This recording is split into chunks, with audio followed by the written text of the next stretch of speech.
in about 2004 or 5, I started working at Guitar Center, and very soon after, Mike Nairn started working there too. He was really young, I think like 19 or 20, and he loved all the bands that I was like friends with.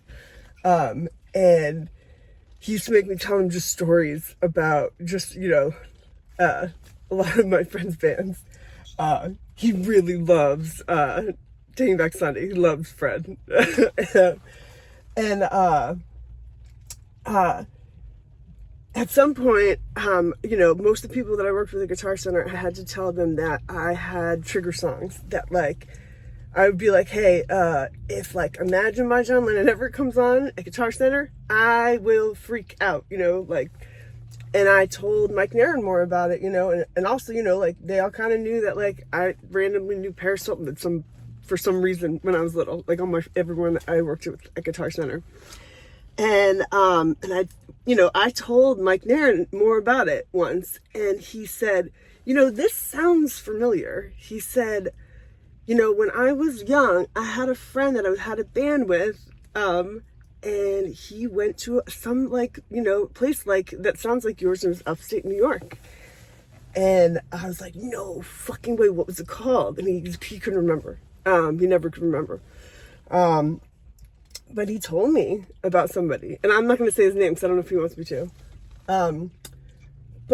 So I just gave away the surprise, right? So Mike Nairn, whatever. I'm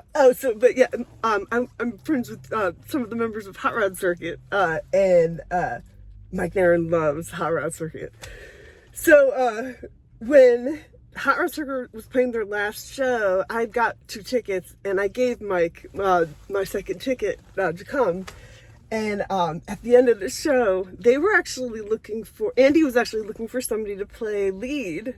And I actually pitched to him. I was like, hey, my boy Mike Nairn's a really good guitar player. And because Joe Bolero was right there, and because Joe Bolero and Mike know each other, Joe goes, oh, you don't want him. That's my kid brother's, like, best friend. He's a shredder. And so Andy from Hot Rod Circuit goes, all right. But I told Nairn, I was like, so I pitched it, for you to, like, try out for Hot Rod. And he's like, I'm like, but I did it for Bolero. And so I think he kind of, blocked you. But the funny thing about that is, like, I love that boy. I love Mike. He's like my boy, And then he, I would pay attention, what he's doing on social media. And I was always playing Warped Tour. I was in this band. And then at some point I was like, why is he playing Madison Square Garden? Wait. And then I'm texting him, Mike Nairn, when did you get a Panic at the fucking Disco? So, what was funny is, I saw Andy from Hot Rod and Joe from Hot Rod. And I was like, hey, do you know that guy that you turned down to, like, play for you, he's not in Panic at the Disco. It's just pretty funny. But anyway, I found somebody just on Facebook that, wanted to talk to that about, documentary stuff, that he went to Academy at Ivy Ridge, and I realized we have one mutual friend. It's our rock star friend, Mike Nairn. And then it clicks, and I'm like, wait a minute, did I find him? And I did. I found him. I found that fucking long lost, bandmate that he had. And I said to him, I was like, send me a picture of you when you were young so I can send it to Mike to make sure it's you. And he goes, let me vote. And he ends up sending a picture of him and Mike Nairn from when they were young to prove it. I'm like, I believed you, He thought that, like, I didn't believe him or whatever. So I text Mike Nairn, and I send him the picture of him and Mike Nairn when they were little. I'm like, hey, Nairn, do you remember we worked at Guitar Center? I, like, told you I can't listen to Imagine. I knew Paris Hilton and shit. You remember that, right? And he goes, yeah. He goes, I remember that. And I'm like, I found your fucking boy, I think. And I sent him the picture. He goes, yo, I was just watching the fucking program on Netflix. He's like, that's the place of my old band. I'm like, yeah, that's him. He's like, no fucking way.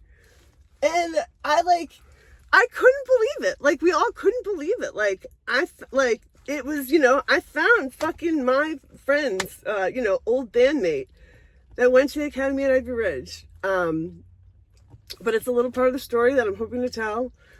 But yeah, so when Mike was watching he watched the program, and the entire time he thought of his friend, and it was really cool for me to relay that message back. And I'm sure they've talked since then. But because for us to feel seen was really important, and it happened 2 years ago today. It is very complicated, the survivor community's relationship to a lot of people that were in and made the program. But I just want to say thank you, Sean Morrison, for being my friend. He was in the program, and he is a very good friend of mine. I see you, survivor. Goodbye.